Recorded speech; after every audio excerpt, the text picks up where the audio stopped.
So we identified the issues in the previous short. If you haven't watched it, click it, right?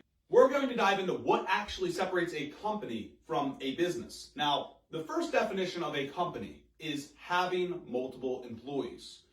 By having employees, you're therefore able to grow at a rate that you never would have been able to if it was just you trying to hustle in the field. And this is going to break a lot of myths that people have about owning a business. So many people think if they just work hard, they're going to get rich. But it's not true.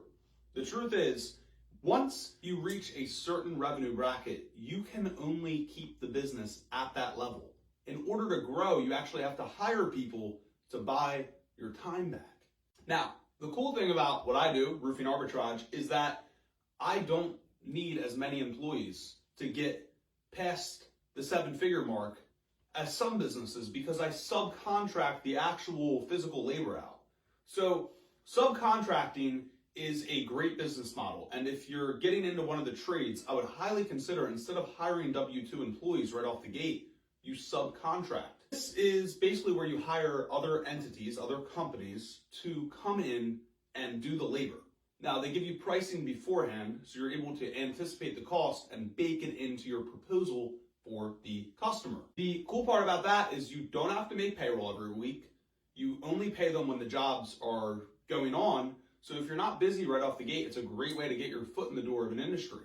And there's obviously advantages to hiring your own employees over time, but to start off, it's a great way to get your foot in the door.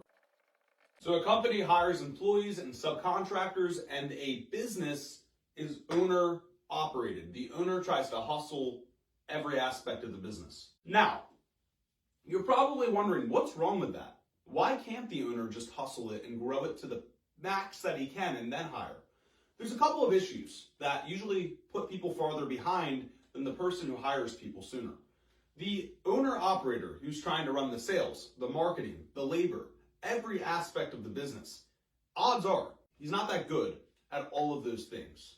So there might be an employee out there who's had 10 years of experience doing sales and is a people person, really good at selling.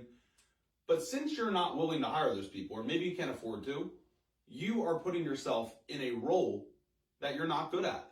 And the best part about businesses like this is you don't need to be good at all the roles. You just need to be the orchestrator, like directing a choir. You need to get the people in the roles that they are best at and pull all the strings together to create an ecosystem where people are thriving and you're making more money.